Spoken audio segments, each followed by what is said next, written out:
So, ito ang issue natin ngayon. Yung tent ko, wala na yung waterproofing. So, yung fly sheet, yun na ang walang waterproofing. Natanggal na yung tape kung saan tinatakpan niya yung mga tahi. So, kapag yun is nawala ang proofing, papasok yung tubig. Isang beses ko lang siya nagamit. Dumating yung pandemic, tambay ng 2 taon.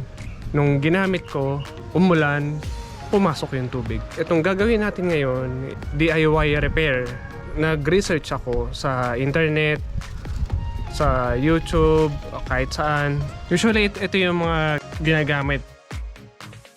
Magkaroon ulit ng waterproofing yung fly sheet. Itong last week ng October, meron tayong major hike na gagawin. And itong gagawin ko ngayon sa tent ko, experiment kung gagana siya o hindi. Ito ang mga kailangan.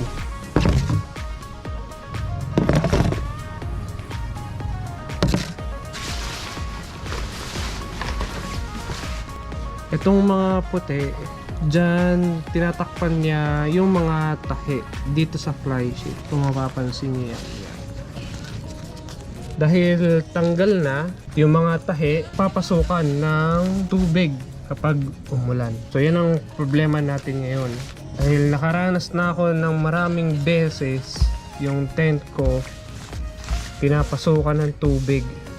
So parang naliligo sa swimming pool. So bawat tahi ng fly sheet lalagyan natin ng sealant. Ipapakita ko sa inyo kung gaano kalaki yung tent ay yung fly sheet.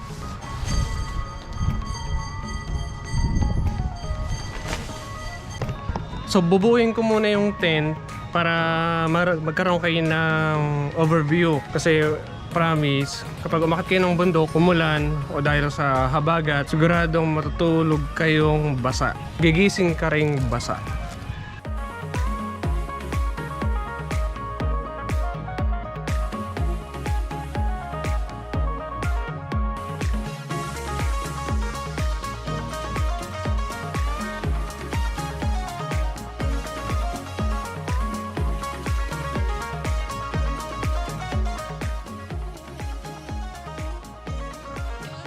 Dapat yung fly sheet, ang loob nasa labas. At saka dapat nakaganto siya, naka-stretch para pag nagdumaan yung brush, pasok sa bawat tahi yung mixture na ginawa natin na experiment. So babalik na rin lang natin yung tent.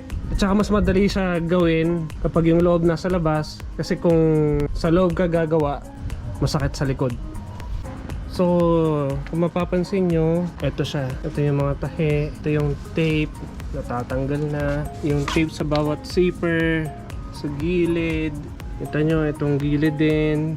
So guys, paalala lang, itong mixture natin is experiment. Hindi ko alam kung gagana to o hindi. In case hindi gumana itong mixture natin, magdala kayo ng tarp para yun yung magiging fly sheet nyo at i-cover sa inner tent.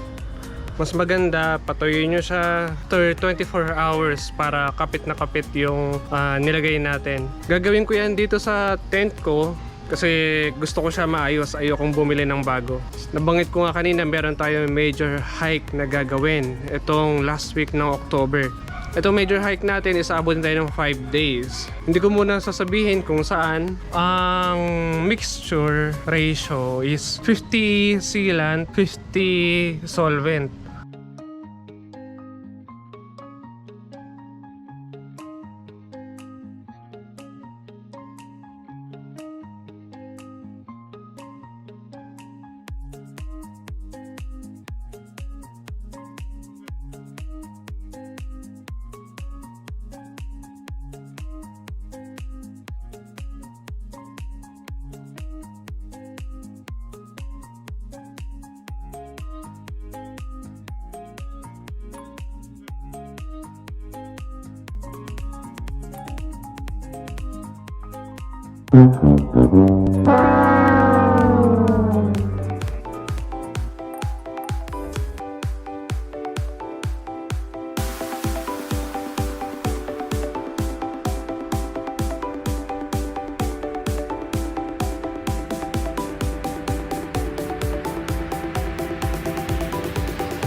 So bibigyan ko kayo ng update kung naligo ba ako sa loob o gumising na basa.